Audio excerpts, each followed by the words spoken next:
ప్రశ్న ఏమడుగుతున్నారంటే, ఏది తెలుసుకోవాలి, ఏది ఆచరించాలి, ఆచరణ ఎలా చేయాలి? తెలుసుకోవడం సింపులే, ఆచరించడమే కదా కష్టం. ఆచరణలోకి వచ్చేటప్పటికి మనం ఫెయిల్ అయిపోతుంటాం. అందుకని ఫస్ట్ తెలుసుకోవాల్సింది ఏంటి అంటే, చెప్పండి నాతో పాటు, నేను దివ్యాత్మ స్వరూపాన్ని, నేను దివ్యాత్మ స్వరూపాన్ని, నేను దివ్యాత్మ స్వరూపాన్ని. ఇది తెలుసుకోవాలి ఫస్ట్. మిగతా అన్నీ ఆటోమేటిక్గా వచ్చేస్తాయి. నువ్వెవరివి? దివ్యాత్మ స్వరూపం. నేను శరీరం కాదు, నేను మనసు కాదు, మరి నేను ఎవరు? దివ్యాత్మ స్వరూపాన్ని. ఓకే, మరి వీడెవడు? దేహము. దీనికి ఒక పేరు ఉంటుంది, దీనికి ఒక అడ్రస్ ఉంటుంది, దీనికి ఒక ఫ్యామిలీ ఉంటుంది, దీనికి ఒక కథ, కమానిషు, స్టోరీ, స్క్రీన్ ప్లే, కథ, దర్శకత్వం, కర్మలో గర్మలో ఇవన్నీ ఉంటాయి. ఓకే, ఏది పొందాలన్నా మనం ఎవరి ద్వారా పొందాలి? దేహం ద్వారానే పొందాలి. మీరు ఆత్మే, కానీ అనుభవాలు కావాలంటే ఏం కావాలి? దేహం కావాలి కదా. ఇప్పుడు నేను కర్నూలు నుంచి వచ్చాను. ఎలా వచ్చాను? కర్నూలు నుంచి కారులో వచ్చాను. కారు లేకుండా ఎలా వస్తాను? రాలేను కదా. కారో, బస్సో, ట్రైనో ఏదో ఒకటి ఉండాలి, బండో ఏదో ఒకటి ఉండాలి. ఉంటే వస్తాను, తొందరగా వస్తాను, తొందరగానే అనుభవాలు పొందొచ్చు. అలాగా మనం దేహం కావాలా వద్దా? కావాలి. మనందరం ఎక్కడ ఉంటామంటే పైలోకాల్లో ఉంటాం. పైలోకాల్లో కూర్చొని ఉంటాం, ఇలాగే ఉంటాం, సేమ్ ఇదే పని. అక్కడ కూడా ఇంకే పని లేదు.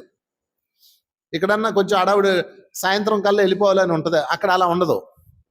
మనందరం ఆత్మలో వాళ్ళ ప్రపంచంలో హాయిగా తిరుగుతూ ఉంటాం, అంతా ఫుల్ ఎంజాయ్ చేస్తుంటాం. అక్కడంతా ఆనందమే, స్వర్గలోకం. భూలోకంలో కష్టాలు ఉంటాయి, అక్కడేం ఉండవు. అయితే తిరిగి మనకు బోరు కొడుతుంది, ఏం నేర్చుకోలేము, మీరేం నేర్చుకోలేరు. అందుకని మీరేం చేస్తారంటే, అక్కడ ఉన్న మాస్టర్స్ ఏం చెప్తారంటే, నాయనా ఎంతకాలం తిరుగుతావు ఇలాగా, నువ్వు జ్ఞానాన్ని పొందాలి కదా, అనుభవాన్ని పొందాలి కదా, కనుక భూలోకం వెళ్ళు అని చెప్తారు. అర్థమైందండి? ఏదో లోకం వెళ్ళి నేర్చుకో అని చెప్తారు. అప్పుడు మరి మనం వెళ్ళాలంటే వాహకం కావాలి కదా, బాడీ కావాలి కదా. అప్పుడు మనం ఎవరో ఒకళ్ళ బాడీ కావాలని చెప్పేసి మనం లైన్లో నుంచి ఉంటాం. ఆ లైన్ ఎంతో తెలుసా? మాకు పత్రికారు 20 సంవత్సరాల క్రితం చెప్పాడు ఇది. ఆ లైన్ కెపాసిటీ 5 లక్షలు. అంటే నువ్వు లైన్లో నుంచి ఉంటే నువ్వు 5 లక్షలు ఒకటో వాడివి. నువ్వు నీ ముందు 5 లక్షల మంది ఉంటారు. నీకు దేహం కావాలంటే నీ ముందు 5 లక్షల మంది నుంచొని ఉంటారు ఆత్మలో. అంత కష్టం దేహం రావడం. ఏదో ఊరికే వచ్చేది, సత్య పోతే పోయా, ఈ సత్య గొడవ లేదు అనుకున్నారు. చాలా కష్టపడాలి దేహం రావడానికి. ఈ దేహం వచ్చాక మన వంతు వస్తుంది. వచ్చాక మళ్ళీ అందులో కావాల్సిన బాడీ, మంచి అందమైన బాడీ, మంచి కుటుంబం, లేకపోతే మంచి ఆనందాలు, ఇలాంటివి సెలెక్ట్ చేసుకోవడానికి కర్మలు ఉంటాయి. కొన్ని కర్మలు ఉంటాయి మీకు. ఆ కర్మల ఆధారంగా దేహం ఇచ్చి, కుటుంబం ఇచ్చి, రకరకాల కథా, స్క్రీన్ ప్లే, దర్శకత్వం రాసి నేను పంపిస్తారు. అంటే భూమి మీదకి రావడం చాలా కష్టం, అంత సులువేం కాదు. పుట్టిన తర్వాత జీవిత అనుభవాలు నేర్చుకుంటూ జ్ఞానం పొందుతూ ఉంటాము. వన్ ఫైన్ మార్నింగ్ ఈ శరీరం విడిచిపెట్టేసి మళ్ళా పైకి వెళ్ళిపోయి ఇక్కడ ఏమి నేర్చుకున్నాము, ఎలా ఉన్నాము, ఆడదానిగా జీవించి ఏమి నేర్చుకున్నావు, మగవాడిగా జీవించి ఏమి నేర్చుకున్నావు, తల్లిగా ఉండి ఏమి నేర్చుకున్నావు, అప్పుల పాలైపోయి ఏమి నేర్చుకున్నావు, డబ్బు సంపాదించి ఏమి నేర్చుకున్నావు, బాగా తాగేసి ఏమి నేర్చుకున్నావు, ఇలాగ అన్ని అనుభవాలను రికార్డ్ చేసుకొని పైకి తీసుకెళ్ళి దాన్ని జ్ఞానంగా మలుచుకొని, ఏదైనా తగ్గింది అనుకోండి, ఓ ఈసారి నాకు ఇది తగ్గిపోయింది, నేను మళ్ళీ వెళ్తానని మళ్ళీ వస్తావు. మళ్ళీ 5 లక్షల ఆత్మలో. అర్థమవుతుందా? ఇది ప్రణాళిక. అంటే మీరు ఫస్ట్ గుర్తుపెట్టుకోవాల్సింది ఏంటంటే, నేను దివ్యాత్మ స్వరూపాన్ని. ఎవరు నేను? దివ్యాత్మ స్వరూపం. ఆత్మస్వరూపులమైన మనము చక్కటి దేహం తీసుకొని భూలోకం వచ్చాం. భూలోకం వచ్చి చక్కగా ఆనందంగా గడపడానికి వచ్చాం. అంతే, గొడవలు లేవు, మనకి యుద్ధాలు లేవు, తలనొప్పులు లేవు. కానీ ఇక్కడికి వచ్చాక ఏం చేస్తాము? నేనని యుద్ధాలు స్టార్ట్ చేస్తాం. ఈరోజు యుద్ధాలు ఎందుకు జరుగుతున్నాయి? అందరూ మర్చిపోయారు, నేను ఆత్మనే అని మర్చిపోయారు, ఆత్మస్వరూపం అని మర్చిపోయారు. నేను దేహము, ఇది నా దేశము, ఇది నా కులము, ఇది నా మతము, ఇది నా వర్గం అని కొట్లాడుకుంటున్నాం. అంతే, మొత్తం అటాచ్. కనుక ఇప్పుడు మనం చేయాల్సింది ఏంటంటే, మనం ఆత్మ పదార్థాలము, దివ్యాత్మ స్వరూపాలము, భూలోకం ఆనందంగా గడపడానికి వచ్చామని తెలుసుకోవాలి మీరు. ఇంకా అప్పుడు ఏ యుద్ధాలు ఉండవు, లేకపోతే యుద్ధాలు. ఇప్పుడు ఎందుకు యుద్ధాలు జరుగుతున్నాయి? కొట్లాట్లు. నాదంటే నాది, నీదంటే నీది, కొట్టుకుంటారు. నా కులం, నా మతం, నా గురువు, నా రాజ్యం, నా రాష్ట్రం, అంతే. కనుక మనం ఆనందంగా ఉండాలి అంటే తెలుసుకోవాల్సిన మొట్టమొదటి సూత్రం ఏంటి? నేను చెప్పండి, దివ్యాత్మ స్వరూపాన్ని. యుద్ధాలు చేసే వాళ్ళందరూ ఇది నేర్చుకున్నారు అనుకో, అసలు యుద్ధాలే చేయరు. అర్థమైందా? ఇప్పుడు అమెరికా వాడు నేను దివ్యాత్మ స్వరూపాన్ని నేర్చుకున్నాడు అనుకో, అప్పుడు ఇరాన్లో ఉంది ఎవడు? నేనే. అర్థమైందా? ఇజ్రాయెల్ ఎవరు? నేనే. ఇండియా ఎవరు? నేనే. అంతా నేనే, మొత్తం అంతా నేనే. దివ్యాత్మ స్వరూపాన్ని, నేను ఒక ఆత్మ పదార్థాన్ని, నేను దైవాన్ని అని నేర్చుకునగానే యుద్ధాలు ఎందుకు ఉంటాయి చెప్పండి? అందుకని ఈ ప్రపంచానికి ఇప్పుడు అర్జెంట్ కావాల్సిందేంటి? ఆత్మ విజ్ఞానము కావాలి. చప్పలు కొట్టేద్దాం దివ్యాత్మ స్వరూపానికి. అయితే దీన్ని అమల్లో పెట్టాలి కదా. ఊరికి అనుకుంటే సరిపోద్దా? మీరు రోజంతా కూర్చొని నేను దివ్యాత్మ స్వరూపాన్ని అన్నా, మీరు మధ్యాహ్నం భోజనంకి వెళ్ళి మళ్ళీ వచ్చి కుర్చీలో కూర్చుంటారు. మీ కుర్చీ ఎవడో కూర్చున్నాడు అనుకో, మీరు వెంటనే దివ్యాత్మ స్వరూపాన్ని విషయం మర్చిపోతారు. మర్చిపోయి వెంటనే యుద్ధం మొదలెడతారు. ఇది నా కుర్చీ అంటారు. నా అనేది వచ్చేసింది, చూసారా? సో ప్రపంచంలో యుద్ధాలు ఎందుకు జరుగుతున్నాయి అంటే, గడిచిన 3000 సంవత్సరాల్లో 5000 యుద్ధాలు జరిగినాయి. ఎన్ని యుద్ధాలు జరిగినాయి అండి? 5000 యుద్ధాలు జరిగినాయి. ఈ 5000 యుద్ధాలకి కారణం ఏంటి అంటే, నేను, నాది, మంది. మరి దీని సొల్యూషన్ ఏంటి అంటే, ఎవరైతే యుద్ధాలు చేస్తున్నారో అసలు భూమి మీద ఉన్న ప్రతి ఒక్కరూ కూడా ఆత్మ విజ్ఞానం నేర్చుకోవాలి. నేను దివ్యాత్మ స్వరూపాన్ని అని నేర్చుకోవాలి. ఎప్పుడైతే వాళ్ళు నేను దివ్యాత్మ స్వరూపాన్ని నేర్చుకున్నారో, ఇంక వాళ్ళకి నేను, నాది, మంది ఉండదు. అంతా మనమే, అన్ని దేశాలు మనమే, అంతా మనమే, మానవ జాతి అద్భుతమైన జాతి అని ఒక ప్రేమతత్వం వస్తుంది. అలా రావాలంటే ఆత్మజ్ఞానం రావాలి. ఆత్మజ్ఞానం రావాలంటే ధ్యానం చేయాలి. ధ్యానం చేయకుండా ఆత్మజ్ఞానం ఎట్లా వస్తుంది? మీరే చెప్పండి. వాడు చెప్పింది ఎండ అనమాట. అందుకని ఇప్పుడు ఎవడైతే కొట్లాడుకుంటున్నారో వాళ్ళందరినీ తీసుకొచ్చి ధ్యానం చేయించాలి. అప్పుడే యుద్ధాలు ఆగుతాయి. అప్పటి వరకు ఆగవు. అర్థమైందా? చెప్పలు కొట్టుకుందాం ధ్యాన శాస్త్రానికి. కనుక దివ్యాత్మ స్వరూపము ఇదొక్కటే ఈ ప్రపంచానికి ఇప్పుడు దిక్కు. ఏ గురువు చెప్పనేయండి, ఏ మాస్టర్ చెప్పనేయండి, ఏ పరమయోగి చెప్పనేయండి, ఇదే చెప్పారండి. స్టార్టింగ్లోనే చెప్పారు, కానీ మర్చిపోతాం. ఇప్పుడు మీరు అందరూ విన్నారు కదా, మధ్యాహ్నంకే మర్చిపోతారు. మీరు యాడికి పోరు. కొట్లాట స్టార్ట్ అవుతుంది. ప్రతి క్షణం గుర్తుంచుకోవాలి ఇది. చెప్పండి నాతో పాటు, నేను శరీరం కాదు, నేను మనసు కాదు, నేను బుద్ధి కాదు, నేను దివ్యాత్మ స్వరూపాన్ని. అంతేనండి. ఇది ఒక్కటి బాగా ఎక్కించుకోండి. చిన్నప్పటి నుంచి ట్రైనింగ్ ఇవ్వాలి. ఏ అంటే యాపిల్ కాదు, ఏ అంటే ఆత్మ అని నేర్పాలి పిల్లలకి. ఇప్పుడు ఆత్మ అంటే దయ్యం అనుకుంటున్నారు. సినిమాల్లో చూపించి దయ్యం అనుకుంటున్నారు. మీరు దయచేసి ఇది బాగా నేర్చుకోవాలండి. ఇది ఒక్కటి నేర్చుకుంటే చాలు, శాంతి వర్ధిల్లుతుంది ఈ లోకంలో. ఎలా వర్ధిల్లుతుందో చెప్తాను చూడండి. ఇప్పుడు ఇది మీ శరీరం. మీ శరీరంలో ఎడంకాలు ఉంది. ఎడంకాలు రాయి గుద్దుకుంది. వెంటనే కుడి చెయ్యో ఎడం చెయ్యి వెళ్ళి దాన్ని రుద్దదా? అప్పుడు మీ కుడి చెయ్యి కాలుకి నేనెందుకు రుద్దాలి, నేను చెయ్యిని కాలుగాడిని నేనెందుకు రుద్దాలి అంటదా? ఎందుకని అందు? అంతా ఒకటే కదా. కాలైనా, చెయ్యైనా, నోరైనా, మూతైనా, కన్నైనా, జుత్తైనా, ఏదైనా ఒకటే కదా. అలాగే ప్రపంచంలో ఉన్న అన్ని దేశాలు ఒకటే, మానవులందరూ ఒకటే, ఒకే చైతన్యం అంతా ఒకటే కాన్షియస్ నుంచి వచ్చాం మనందరం.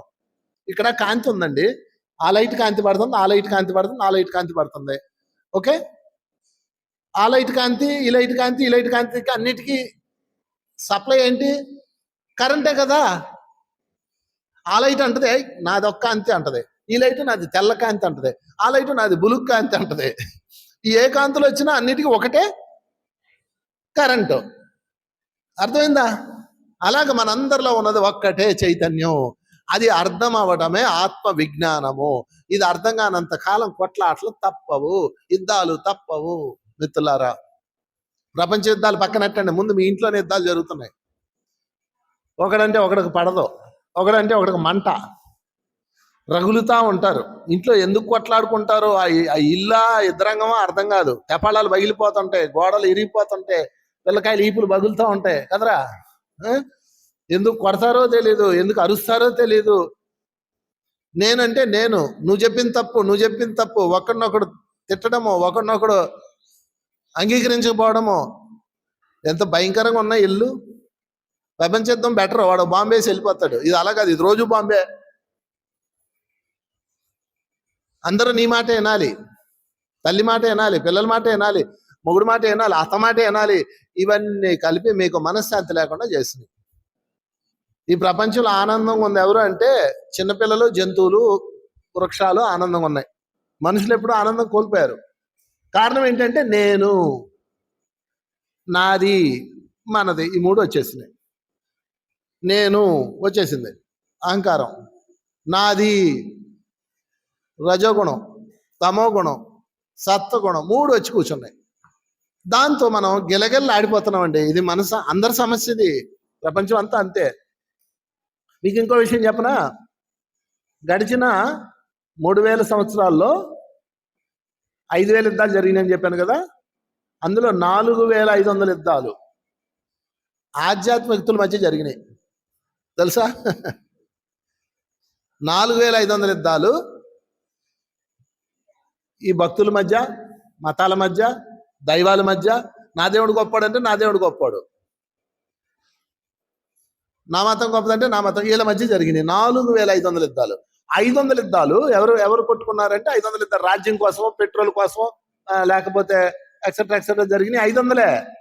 డబ్బుల కోసం, వజ్రాల కోసం, ఆడవాళ్ళ కోసం కొట్టుకుంది 500. అయితే 4500 ఆధ్యాత్మిక వ్యక్తుల మధ్య జరిగినాయి. నా దేవుడు గొప్పవాడని నా దేవుడు గొప్పవాడు, ఆడి గొప్పవాడు అయితే వీడికి ఏంటి. ఆ దేవుళ్ళు బాగానే ఉన్నారు, వీళ్ళు కొట్టుకొని వచ్చారు. రక్తం ఏర్లై పారింది ఈ లోకంలో మతాల మధ్య. కారణం ఏంటి? వేరు అనుకుంటున్నారు, అది కారణం. వేరు కాదు, అంతా ఒకటే. అహం బ్రహ్మాస్మి, నేను విశ్వమంతా నిండి ఉన్నాను, విశ్వమంతా నేనే ఉన్నాను. ఒకసారి పత్రికారిని ఎవరో విమర్శించారు. సార్ వెళ్ళి వాడి సంగతి తేలుద్దాం అన్నాం. ఏమన్నాడు తెలుసా? నేను ఎవడి మీద యుద్ధం చేయాలరా, నా మీద నేను చేసుకోవాలా అంటున్నాడు ఆయన. వాడు నేనే కదా అన్నాడు. అర్థమైందా? ఆత్మయోగులు అలా ఉంటారు, మనం కూడా అలా ఉండాలి. వాడు కూడా నేనే కదా. నేను తిట్టేవాడు ఎవడు? ఆత్మ పదార్థం. నువ్వెవరు? ఆత్మ పదార్థం. వాడు దివ్యాత్మే, నువ్వు దివ్యాత్మే. వాడు ఎవరిని తిడుతున్నాడు? వాడు తిట్టుకుంటున్నాడు. నువ్వు వెళ్ళి ఆయన కొడితే నువ్వెవరిని కొట్టినట్టు? నిన్ను నువ్వు కొట్టుకున్నట్టు. అది కథ. ఇది ప్రథమ సూత్రం. చెప్పండి మరొకసారి. నేను దివ్యాత్మ స్వరూపాన్ని. మరి నువ్వు దివ్యాత్మ స్వరూపం అయితే ఈడెవడో దేహం గాడు. వాడికి కొన్ని లిమిటేషన్స్, కథ, స్క్రీన్ ప్లే, దర్శకత్వం ఉంటుంది. అర్థమైందండి? ఈ దేహం నాటకం. ఒక నాటకం వేయాలి కాబట్టి ఒక పాత్ర తీసుకుని వచ్చాము, వేస్తున్నాం. ఇక్కడ వరకు అర్థమైంది కదా. ఇక రెండో అంశం, దీన్ని ఎలా ఆచరించాలి. చెప్పినంత సులువు కాదు ఇది. ఎలా ఆచరించాలి, ఆచరణలో తేవాలి. ఇది ఎలా తేవాలి అంటే, మీ రోజు ఎవరు ఎదురైనా సరే, మీకు ఎవరు కనపడ్డా, ఇప్పుడు నేను కనపడుతున్నానా, మీకు ఎవరో వాళ్ళు కనపడతారు కదా, వాళ్ళని మీరు ఆత్మస్వరూపము అనుకోండి ఒక్కసారి మనసులో. భిక్షగాన్ని చూశారు, ఆత్మస్వరూపము అడుక్కుంటుంది. ఒక ఆత్మ భిక్ష ఎత్తుకోవాలన్న అనుభవం కోసం వచ్చింది. ఓకే, ఒకడు తాగుబోతు కనిపించాడు. వాడు ఎందుకు తాగుతున్నాడు? ఒక ఆత్మ తాగాలి అన్న అనుభవం కోసం వచ్చింది. వాడు ఆత్మ అని చూడండి. ఎవరిని చూసినా మీరు ఆత్మస్వరూపాలుగా చూడండి. ఆత్మస్వరూపము, దివ్యాత్మ స్వరూపము. ఒక రోగిష్ఠుడు ఉన్నాడు, చాలా కష్టాలు పడుతున్నాడు. వాడిని చూడగానే ఓహో, ఈ దివ్యాత్మ స్వరూపము ఎన్నో కర్మలను చేసి ఆ కర్మలను పూర్తి చేసుకుంటుంది, ఎంత గొప్పది ఆత్మ అని కంగ్రాచులేషన్ చెప్పాలి. నిన్ను తిట్టడానికి ఎవడో వచ్చాడు, నీ శత్రువు, నీ ఎనిమియో ఉంటారు కదా ఈ లోకంలో, వాళ్ళని చూడగానే ఓహో, నేను ఏదో జన్మలో వీళ్ళకి ఏదో చేశాను, ఆ కసితో రగులుతున్నారు ఈ ఆత్మ పదార్థము అనుకోవాలి. అంతే. మీకు కృష్ణుడు చనిపోయేటప్పుడు ఎలా చనిపోయాడు తెలుసా? కృష్ణుడు చెట్టు కింద కూర్చున్నాడు. ఆయన పైలోకాలకి వెళ్ళాలి, ఎలా వెళ్దామా అని ఆలోచిస్తున్నాడు. కరెక్ట్గా అప్పుడు ఈయన కాలు మీద కాలు వేసుకొని ఉన్నాడు, ఇలా కాలు ఊపుతా ఉన్నాడు కదా. ఆ కాలుని ఒక కుందేలో లేకపోతే జంతువు అనుకొని బోయవాడు బాణం వేశాడు, వేటగాడు. ఆ బాణం వచ్చి ఈయన కాల్లో దిగింది. దిగగానే వెంటనే ఆయన ఏం చేశాడంటే అబ్బా అన్నాడు. అనగానే బోయవాడు పరిగెట్టుకొచ్చాడు. అయ్యో నేను మిమ్మల్ని కొట్టానా, నేను జంతువు అనుకున్నాను, అయ్యో ఎంత పొరపాటు అయిపోయింది కృష్ణ, నన్ను మన్నించు, అయ్యో అయ్యో అని ఏడుస్తాడు. అప్పుడు కృష్ణ ఉంటాడు తెలుసా, వాడు ఎంగ చూస్తాడు, అదిరా సంగతి. వాడిని ఎలా చూస్తాడు? మామూలుగా అయితే మనం ఏమంటాం, బండ బుద్ధులు తిడతాం, కళ్ళు పోయినారా, దిక్కుమలినోడా, ఆదాలతోడు, ఎలాంటోడు అని తిడతాం. కృష్ణుడు ఇంకెలా చూశాడు. నేను కృష్ణుడు ఏ కోణంలో చూస్తాడు? ఎవరిని చూసినా ఆత్మ పదార్థం, దివ్యాత్మ స్వరూపం ఇలా చూశాడు. ఓహో, ఒక దివ్యాత్మ స్వరూపం బోయవాడి రూపంలో వచ్చి నా మీద బాణం వేసిందా? ఎందుకు వేసింది? ఇంకా లోపలికి వెళ్ళాడు. వీడు గత జన్మలో వాలి, వీడి మీద నేను ఆ రోజు వీడిని వేసేసాను, తమ్ముడికి అన్యాయం చేశాడు, వీడిని లేపేశాను. వాడు నా మీద ద్వేషంతో ఉన్నాడు. ద్వేషంతో, వాలికి ద్వేషం రాముడు అంటే. అప్పుడు చంపేశాడు కదా, చెట్టు చాటు నుంచి చంపాడు అంటారు. చెట్టు చాటు నుంచి ఏం చంపలేదు, యుద్ధంలో అది ఒక భాగం. ఎందుకంటే వాలి ఇలా చూడగానే ఫ్రీజ్ అయిపోతారు ఎవరైనా. వాలి ఇలా చూసాడు అనుకో, వాళ్ళ ఎనర్జీస్ అన్ని వాలికి వెళ్ళిపోతాయి. అందుకని ఈ చెట్టు చాటును దక్కుని దగ్గరకు రాగానే ఎదురుకొచ్చి బాణం వేశాడు. అంటే ఇతను కంటి చూపు వెళ్ళి రాముడి మీద పడే లోపు రాముడు బాణం వచ్చి ఇతను వేసేసింది. అంటే ఎంత ఫాస్ట్ చూడండి రామబాణం. చెప్పకూడదు రామబాణానికి. ఓకే, కానీ అతనికి ఇది ద్వేషం ఉంటుంది కదా. ఇప్పుడు తప్పు చేసినోడైనా నువ్వు పని చేసినప్పుడు వాడి కోణంలో వాడికి కోపం ఉంటుంది. ఇప్పుడు నీ కొడుకు నువ్వు కొట్టావు, వాడు తప్పు చేశాడు, అమ్మ నన్ను తప్పు చేసింది కాబట్టి అమ్మ కొట్టింది అనుకుంటాడా? కోపం ఉంటుంది వాడికి. ఎవరికైనా కోపం ఉంటుంది కదా, ద్వేషం ఉంటుంది కదా. ఆ ద్వేషంతో వాడు తిరిగి జన్మించాడు. ఆ ద్వేషాన్ని తీసేయడానికి ఇప్పుడు నేను పూర్తి చేశాను నాయన, నీ ద్వేషం ఇప్పుడు చల్లారిందా అన్నాడు. అయ్యి ఏడ్చేశాడు, ఇంకా కన్నీరు కన్నీరు, అయ్యో అయ్యో నేను ఎంత పని చేశాను అని కన్నీరు విడిచాడు. అంటే ఆ ఆత్మలో ఉన్న ద్వేషము ఈ బోయవాడి కన్నీరు రూపంలో వెళ్ళిపోయింది. దాంతో బాకీ తీరిపోయింది. ఇది ఎలా అర్థమైంది కృష్ణుడికి? అతన్ని దివ్యాత్మ స్వరూపంగా చూశాడు కాబట్టి అర్థమైంది. క్లారిటీ వచ్చిందా? ఇప్పుడు మిమ్మల్ని తిట్టే వాళ్ళ దగ్గరకు వద్దాం. మిమ్మల్ని తిడతాడు ఎవడో ఒకటి తెల్లారులేసి, నీ భర్త, నీ ఆడపడుచో, తోటికోడలో, లేకపోతే నీ అత్తగారో, నీ కోడలో. అత్త కోడలు ఇద్దరు తిట్టుకోవచ్చు, వాళ్ళిద్దరికే రైట్స్ ఉన్నాయి, ఇంకెవరికి లేవు. వాళ్ళిద్దరు కొట్టుకోవాలి, తిట్టుకోవాలి, లేకపోతే మజా ఉండదు లైఫ్. గడసరి అత్త, సొగసరి కోడలు, వాళ్ళిద్దరు తిట్టుకోవచ్చు. మిగతా వాళ్ళందరూ ఎందుకు కొట్లాడుకుంటున్నారు? అమ్మ కూతుర్లు కొట్లాడుకుంటున్నారు, భార్య భర్తలు కొట్లాడుకుంటున్నారు. ఎంత దారుణం అసలు! భార్య భర్త కొట్లాడుకోకూడదు, శరీరాలు కలిసిపోయినాయి, ఇంకా ఇగో ఏంటి? ఆయన కొట్లాడుకుంటున్నారంటే అర్థం ఏంటి? ఆ దివ్యాత్మ స్వరూపంలో ఏదో జన్మలో ఎక్కడో నువ్వు ఒక దరిద్రాన్ని చేశావు. ఆ దరిద్రం అన్న మంటతో ఈ జన్మ తిరిగి వచ్చి నిన్ను కాల్చుకు తింటున్నారు. అది కథ. క్లారిటీ వచ్చిందా? కృష్ణుడు మీకు క్లారిటీ ఇచ్చాడు కదా. మీకు కూడా బాణాలు వేసేవాళ్ళు ఉన్నారు చుట్టూతా, మీ మీద బాణాలు వేసేవాళ్ళు ఉన్నారు కదా. ఎందుకు వేస్తున్నారు? నువ్వు మామూలుగా చూస్తే ఏడుపు వస్తుంది నీకు. మామూలుగా చూసావనుకో, ఇలా చూసావనుకో, నేను ఎంత అమాయకురాలిని, నన్ను ఎంత బాధ పెడుతున్నారని నీకు దుఃఖం పొంగుకొస్తుంది. ఎంత అవమానం చేస్తున్నారు, ఎన్ని మాట్లాడుతున్నారని దుఃఖం పొంగుకొస్తుంది. మళ్ళీ నువ్వు ఇంకో కత్తి తీస్తావు. అది కాదు, తేలిగ్గా కూర్చోండి, కృష్ణుడిలా కూర్చోండి. కృష్ణుడు ఇలా చూశాడు బోయవాడాక, నేను ఒక దివ్యాత్మ స్వరూపాన్ని, వాడు ఒక దివ్యాత్మ స్వరూపము. దివ్యాత్మ స్వరూపం అయినోడు ఎందుకు ఇలా చేశాడు? ఇంకా వెనక్కి వెళ్ళాలి. వెనక్కి వెళ్తే, ఓహో నేను పాస్ట్ లైఫ్లో పాపం ఈయన్ని లేపేశాను. ఎంత బలవంతుడు తెలుసా వాలి? రావణాసుడిని ఇరికించుకొని, చేతిలో ఇరికించుకొని వారం రోజులు ఇరికిచ్చాడు తెలుసా రావణాసుడిని. అంత బలవంతుడు వాలి. ఇలా పట్టుకొని నొక్కి పెట్టి పారేశాడు రావణాసుడిని, అంత బలవంతుడు. అలాంటి వాడిని నేను ఏం కాకుండా వేసి పారేసా. పాపం వాడికి కోపం ఉండదా? బాధ ఉండదా? కసి ఉండదా? ద్వేషం ఉండదా? దాన్ని తీర్చుకున్నాడు. వాడు చేసింది చాలా చిన్నదే నేను చేసిన దాంతో పోలిస్తే, అంతే కదా. పెద్ద రాజ్యం ఏం కాకుండా వాడిని లేపి పారేశాడు రాముడు. అప్పుడు కృష్ణుడు ఆత్మస్వరూపంలో ఆలోచించాడు కాబట్టి అతని ద్వేషం రిలీజ్ చేసుకొని, ఆయన ఇప్పుడు శాంతంగా ఉన్నావు కదా, శాంతపడ్డాను స్వామి, నాకు ఏ కోపం లేదు, థ్యాంక్ యూ, బాయ్ బాయ్, నీకు నాకు కర్మ రుణం తీరిపోయింది అని కృష్ణుడు పైలోకాలకు ఆనందంగా వెళ్ళిపోయాడు. జీరో కర్మతో వెళ్ళిపోయాడు. అది సీక్రెట్. ఇప్పుడు మీకు కూడా మీ కుటుంబంలో ఎవడో కూడా ఉన్నాడు, ఒక ఎనిమి ఉంటారు. ప్రతి ఇంట్లో ఇద్దరు ఉంటారు ఎనిమిలు. భర్త రూపంలో ఉంటాడు, లేదా అల్లుడు రూపంలో ఉంటాడు, లేదా కూతురు రూపంలో ఉంటారు, కొడుకు రూపంలో ఉంటాడు. ఒక్కొక్కటికి ఒక్కొక్కరు మారుతుంటారు. మీరు వాళ్ళ ఇంకా తేరిపారా చూడండి, ఇలా కూర్చోండి, వాళ్ళ ఎదురుగా చూడండి. నేను ఒక దివ్యాత్మ స్వరూపాన్ని, వాళ్ళు ఒక దివ్యాత్మ స్వరూపం. దివ్యాత్మ స్వరూపంగా అడిగి నా మీద ఏంటి కోపం, నాకెందుకు తలనొప్పి పెడుతున్నాడు, నన్ను ఎందుకు అర్థం చేసుకోడు, నన్ను ఎందుకు ఇరిటేట్ చేస్తున్నాడు, నన్ను ఎందుకు కాల్చుకు తింటున్నాడు. అప్పుడు దివ్యాత్మ స్వరూపానికి ఒక పాస్ట్ ఉంటుంది కదా, ఇంకొంచెం వెనక్కి వెళ్ళండి. ఓహో, అది సంగతే, నేను ఏదో చేశాను ఆడికి, అందుకే ఆడు ఇలా చేస్తున్నాడు, ఓన్లే అబ్బా క్షమించేద్దాం అని కృష్ణుల్లాగా క్షమించేయండి. అప్పుడు శాంతి వర్ధిల్లుతుంది. అర్థమైందా? కృష్ణుడు క్షమించాడా లేదా? లేకపోతే కృష్ణుడు చంపేలేక పోయేవాడిని ఏమనలేదు, పైగా ఓదార్చాడు, బాధపడకలే. మరి మీరు ఎందుకు యుద్ధాలు చేస్తున్నారు? యుద్ధాలు చేస్తున్నారంటే గుండు సున్నా, కొట్లాడుకుంటున్నారంటే గుండు సున్నా. మీకు బయట దేశంలో యుద్ధాలు చేస్తున్న వాళ్ళని చూసి ఏమనిపిస్తుంది? కర్ర దొరికితే వాళ్ళని ఎరగదీయాలనిపిస్తుంది కదా. హాయిగా ఉండక యుద్ధాలు ఏంట్రా వెదవలారా అనాలనిపిస్తుంది కదా. మరి మీరు చేస్తుంది ఏంటి? ఇంట్లో ఒక మనిషి అంటే ఇంకో మనిషికి పడదు, ఏడ్చుకుంటానే ఉన్నారు, కొట్లాడుకుంటానే ఉన్నాం, తిట్టుకుంటానే ఉన్నాం. ఎందుకు? ఇదిగో దివ్యాత్మ స్వరూపం అన్న కోణంలో మీరు చూడట్లేదు. ఈ రోజు నుంచి ఆ కోణంలో చూడండి. సో అర్థమైంది కదమ్మా ఏం చేయాలో. ఇప్పుడు నీకు ఏం చేస్తావు, ఇంటికి వెళ్ళావు, నీ భర్త ఉన్నాడు, ఆయన ఇలా చూడు, నేనెవరు? దివ్యాత్మ స్వరూపాన్ని. నీ మీద గై గై గై అంటుంటాడు, ఆయన ఎవరు?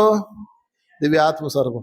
ఈ జన్మలో నాకు భర్తకు వచ్చాడు, గత జన్మలో వీడికి నేను భర్తనై ఉంటాను, అప్పుడు బాగా చావు కొట్టాను ఇన్ని, అందుకు తిరిగి ఈ జన్మలో ఆ రుణం తీర్చుకోవడానికి వచ్చాడు. పాపం అనిపిస్తుంది నీకు.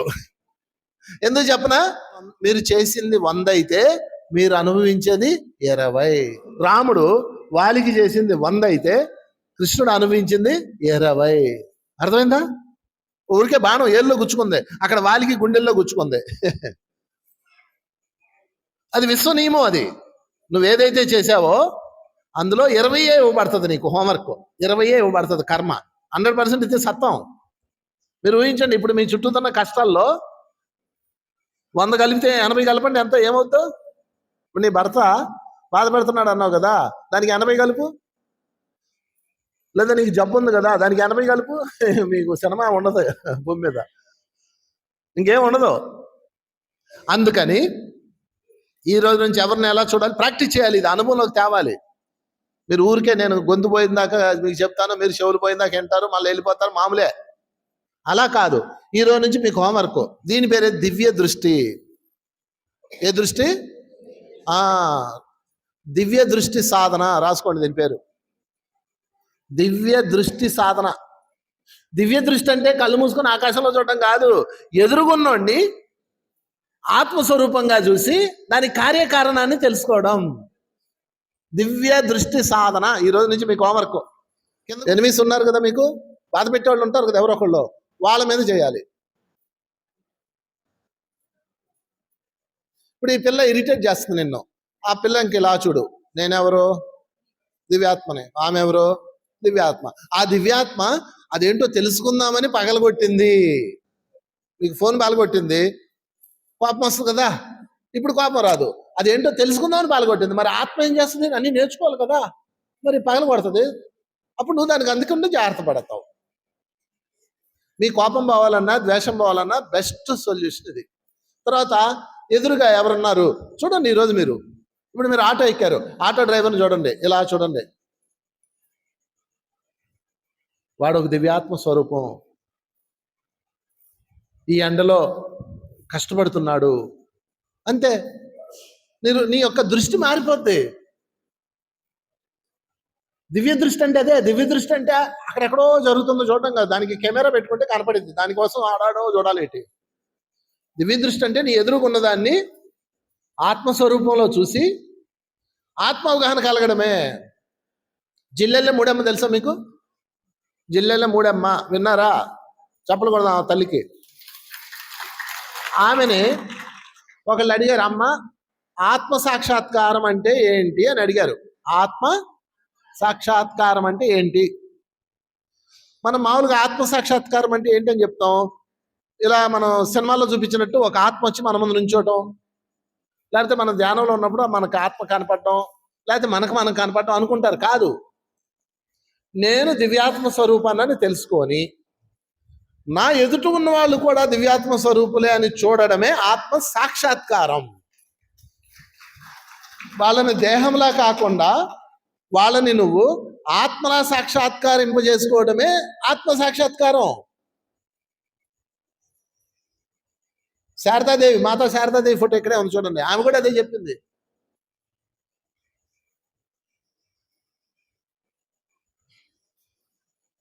అర్థమైందా? మళ్ళా జాగ్రత్త వినండి ఈ స్టేట్మెంట్. నేను దివ్యాత్మను తెలుసుకొని నా ఎదుట ఉన్న వాళ్ళల్లో కూడా దివ్యాత్మలైన అవగాహన కలిగి వాళ్ళలో దేహాన్ని కాకుండా ఆత్మని సాక్షాత్కరింప చేసుకోవాలి. అది దివ్యాత్మ అంటే. ఇప్పుడు నాకు నా ముందు ఉంది, ఈమెని నేను ఆత్మగా చూడాలి. పెద్ద ఉంది, ఆమెను ఆత్మగా చూడాలి. అందమైన అమ్మాయిని ఉంది, ఆమెను ఆత్మగానే చూడాలి, దివ్యాత్మ స్వరూపంగా చూడాలి. ఇక్కడ ఒక కుష్టి వ్యాధిగ్రస్తులు ఉన్నాడు, వాడిని దివ్యాత్మ స్వరూపంగా చూడాలి. అర్థమవుతుందా?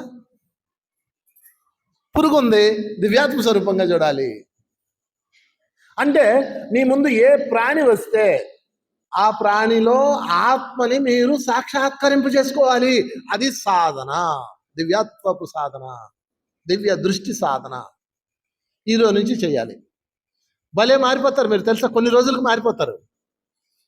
అసలు మీకు ఎవరి మీద ద్వేషం ఉండదు, అనురాగం ఉండదు, కోపం ఉండదు, బాధ ఉండదు, భయం ఉండదు.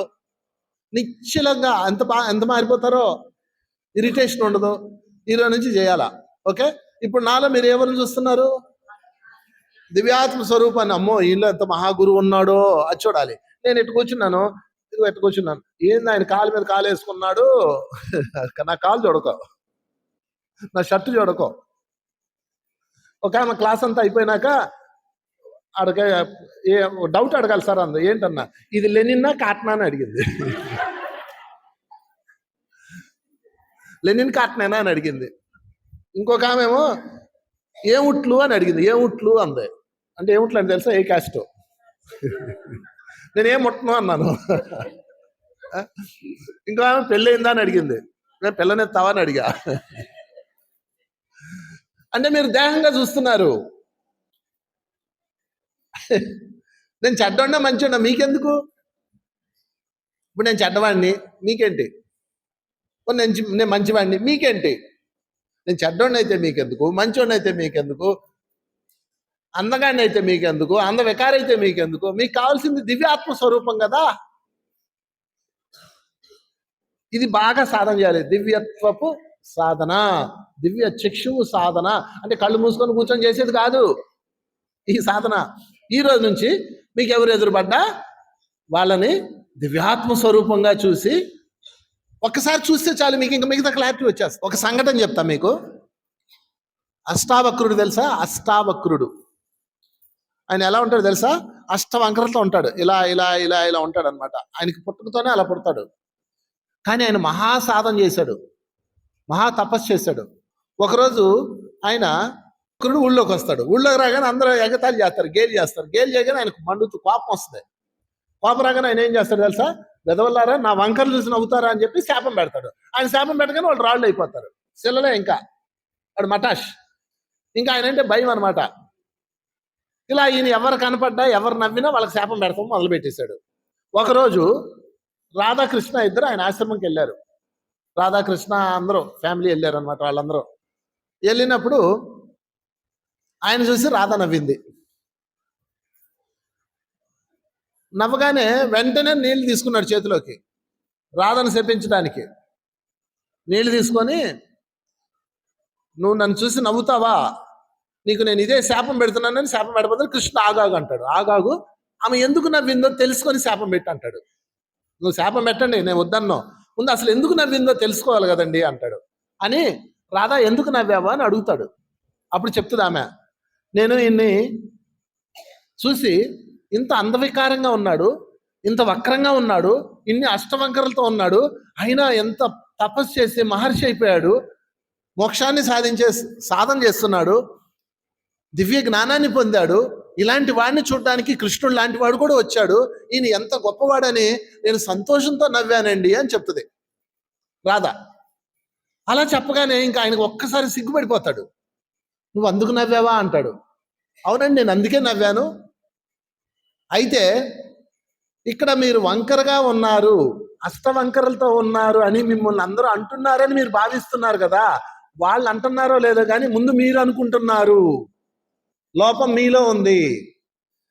మీరు నేను వంకరగా ఉన్నాను, అసహ్యంగా ఉన్నాను, నేను అందంగా లేను, నేను వక్రంగా పుట్టాను అని ఫస్ట్ మిమ్మల్ని మీరు తగ్గించుకున్నారు. దాంతో మీరు ఎవరు నవ్వినా మీరు అలాగే భావిస్తున్నారు. వాళ్ళ తప్పు కన్నా ముందు మీ తప్పు ఉందని చెప్తుందండి రాధ. అర్థమైందా? అప్పుడు వెంటనే ఆయన స్టన్ అయిపోతాడు. ఆయన జ్ఞాని కదా, వెంటనే అవగాహనకు వస్తుంది ఆయనకి. నిజమే నిజమే, నేను ఇన్నాళ్ళు నన్ను నేను తగ్గించుకుంటున్నా, నన్ను నేను అవమానించుకుంటున్నా, నన్ను నేను వక్రీకరించుకుంటున్నా, అందువల్ల ఎవరు నవ్వినా అందుకే నవ్వారని అనుమానిస్తున్నా. సో మిస్టేక్ నాదే ఉంది, నేను ఎంత తప్పు చేశాను అని ఆయన సెల్ఫ్ రియలైజ్ అవుతాడు. రియలైజ్ అయ్యి, నా కళ్ళు తెరిపించావమ్మా ఇన్నాళ్ళకు నువ్వు, కనుక నీకు నేను ముందు ఆమెను కురూపిగా మార్చేయడానికి శాపం పెడతాడు అనమాట. ఆమె అందాన్నంతా లాగేసుకొని శాపం పెట్టడానికి నీళ్ళు తీసుకుంటాడు కదా. నేను మళ్ళా నీకు వరం ఇస్తున్నాను, నా శక్తినంతా దారపోసిస్తున్నాను, నువ్వు లాంగ్ లైఫ్ జీవిస్తావు, చనిపోయే రోజు కూడా నువ్వు యవ్వనంగానే అందంగానే ఉంటావు, ఇదే అందమైన నవ్వు, ఇదే అందమైన ప్రేమని లోకానికి పంచుతావు అని ఆమెకు వరం ఇస్తాడు. చప్పట్లు కొడదాం రాధాదేవికి. రాధ అందుకే మరణించేటప్పుడు కూడా అందంగానే ఉంటుంది, మహా సౌందర్యం. సరే, అది వేరే కథ. ఇక్కడ అష్టావక్రుడు రాధ అష్టావక్రుని ఎలా చూసింది? దివ్యాత్మ స్వరూపంగా చూసింది. అందుకని ఆమె యొక్క నవ్వు మనోహరంగా సంతోషంగా వచ్చింది. మామూలు వాళ్ళు ఎలా చూశారు? ఇంకొకడు వంకరగా శరీరం చూశాడు. అర్థమైందా? ఆఖరికి అంత పెద్ద జ్ఞాని అయిన అష్టావక్రుడు కూడా తనను తాను ఎలా చూసుకున్నాడు? శరీరంగా చూసుకున్నాడు. చూసారా ఎంత పెద్ద సాధకుడు ఆయన? మరి మన కథ ఏంటి? అందుకని ఈరోజు నుంచి ఎవరిని చూసినా ఏమి సాక్షాత్కరించుకోవాలి? ఆత్మని సాక్షాత్కరించుకోవాలి. అదండి ఆత్మ సాక్షాత్కారం అంటే. అస్సలైన డెఫినేషన్ జిల్లెల ముడమ్మ ఇచ్చింది. నాకు ఎంత నచ్చిందో అది. చెప్పకూడదు మరొకసారి జిల్లెల ముడమ్మకి. ఈ రోజు నుంచి మీరు ఎవరిలో అయినా ఏమి సాక్షాత్కరింప చేసుకోవాలి? ఆత్మని. ఏ ఆత్మని? దివ్యాత్మ స్వరూపాన్ని. ఆత్మ అంటే మళ్ళీ దైవం అనుకున్నారు, ఇదో బాధ. దివ్యాత్మ స్వరూపాన్ని. ఓకే అండి. ఇప్పుడు మన ఇంటికి వెళ్దాం ఒకసారి. మీ ఇళ్ళకి వెళ్ళండి ఒకసారి, అందరూ మీ ఇళ్ళకి వెళ్ళండి. వెళ్ళారా? మీ ఇంట్లో ఎవరున్నారు? ఎవరిని చూస్తే మీకు ఒళ్ళు మండుతుందో వాళ్ళు గుర్తు తెచ్చుకోండి. ఎవరిని చూస్తే మండిపోతుంది. ఎవరిని? భర్తనే, అత్తగారిని. పాపం వాళ్ళంటే ఇష్టమే, వాళ్ళతో ఉండాలి, కానీ మండిపోద్ది. ఏం చేస్తాం? వాళ్ళని వదిలి వెళ్ళలేరు, కాలిపోతుంది. ఆఫీసు నుంచి వస్తాడు మీ ఆయన వచ్చాడా? మంచి పని చేసావు. నేను అట్లా నువ్వే చెప్పావు కాబట్టి చెప్తున్నా. సరే, నీకు ఎగ్జాంపుల్ చెప్తా. ఇప్పుడు మీ ఆయన ఆఫీస్ నుంచి వచ్చారు, బయట నుంచి వచ్చారు, నీకు ఎందుకు మండిపోద్ది? రాగానే దేవి అన్నం తిన్నావా, ఏం తిన్నావు అలా పలకరిస్తాడా? పలకరించడు. ఆ బ్యాగ్ ఇసిరేస్తాడు, అలా చేసావు ఇలా చేసావు అంటాడు, అది అంటాడు ఇది అంటాడు. నీ మాట అండో నీకు మండిపోతుంది. సహజమే, కాలిపోతుంది, ఒళ్ళు మండిపోతుంది. ప్రేమగా ఎంత పొద్దునంతా మీరు కష్టపడి వంట చేసి చెమట గారిపోయి నానా బాధపడి రెడీ చేస్తే అందులో అది లేదు అంటాడు, ఇది పెడితే ఇది లేదు అంటాడు. మరి ఆడవాళ్ళకి బాధ కలగదా? తప్పలేదు. అయితే నువ్వేం చేయాలంటే ఇప్పుడు ఒకసారి ఆయన తెరిపారో చూడు. ఓహో, ఈ దివ్యాత్మ స్వరూపము నా మొగుడు అన్న దేహంలో ఉంది. ఏ దేహంలో ఉంది? నీ భర్త అన్న దేహంలో ఒక దివ్యాత్మ స్వరూపం ఉంది. నీకు పెళ్లికి ముందు అంటే ఫస్ట్ మీరు పెళ్లి చేసుకోవడానికి మూల కారణం ఏంటి అంటే పైలోకంలో అగ్రిమెంట్. తెలుసు కదా అది అందరికీ. పైలోకంలోనే నువ్వు నాకు భర్తగా రావాలి, నువ్వు నాకు భార్యగా రావాలని మీరు అగ్రిమెంట్. ఓకే, ఇప్పుడు భూమి మీదకి వచ్చారు. భూమి మీదకి రాగానే ఆయన ఆ దేహంలో దూరాడు, నువ్వు ఈ దేహంలో దూరావు. అని భర్త, నువ్వు భార్య అయిపోయావు. Very good. ఇప్పుడు నీకు ముఖ్యం ఎవరు? దివ్యాత్మ స్వరూపమా ఈ దేహమా? నీకు ఫస్ట్ రిలేషన్ ఎవరితో ఉంది? దివ్యాత్మ స్వరూపంతో ఉందా ఈ దేహంతో ఉందా? ఈడు మధ్యలో వచ్చాడు. ఈ మొగుడు మధ్యలో వచ్చాడు. నీ అసలు భర్త ఎవరు? ఆ భర్త దేహంలో ఉన్న దివ్యాత్మ స్వరూపం నీ అసలు భర్త. పాపం అతనికి అది తెలీదు. ఆ లోపల నుంచి ఆత్మ అరుస్తుంటది, ఎవరే ఏమనకరా, మా బేబీని ఏమనకరా, నేను తనంటే నాకు చాలా ఇష్టం అయ్యి ఎంతో కష్టపడి తెచ్చుకున్నాను రా అని వాడు ఆత్మ చెప్తుంది పాపం తనకి. వింటాడా? ధ్యానం చేసి చావరు కదా. ధ్యానం చేస్తే ఆత్మ ఆదేశం వినపడుతుంది. వినపడదు, బయటకు అరుస్తుంటాడు. పాపం ఆ దివ్యాత్మ ఏమంటుంది తెలుసా? అయ్యో నా ప్రియమైన భార్యని ఏమనకరా అంటుంటది. ఎవరితో? వాడి దేహంతో. వాడి ఇంచావడు, వాడికి ఇరిటేషన్ కస్ కస్ కస్ అంటుంటది కదా. వాళ్ళ బాస్ నాలుగు తిట్టుంటాడు, లేకపోతే డబ్బులు పోయి ఉంటాయి, మరి వాడిని ఏమనలేడు కదా, అందుకని ఇంటికి వచ్చి భార్యని అంటాడు. నువ్వు అతన్ని భర్త దేహంగా చూసావా, నీకు కూడా కోపం వస్తుంది. అలా కాకుండా అతన్ని నువ్వు ఇలా చూడు, అయ్యో నా భర్త దివ్యాత్మ స్వరూపమా, ఇన్ని కష్టాలు వచ్చినాయి నీకు, ఎవరి చేత తన్నులు తిని వాడిని ఏమనలేక నన్ను అంటున్నావా, థ్యాంక్ యూ, పర్లేదులే నీకోసం నేను భరిస్తాను ఆ బాధని అను. ఇంకెక్కడ కోపం నీకు? ఇది ప్రాక్టీస్ చేయండి. ఊరికే ధ్యానం చేసేసి చేసేసామని కూర్చోవడం కాదు.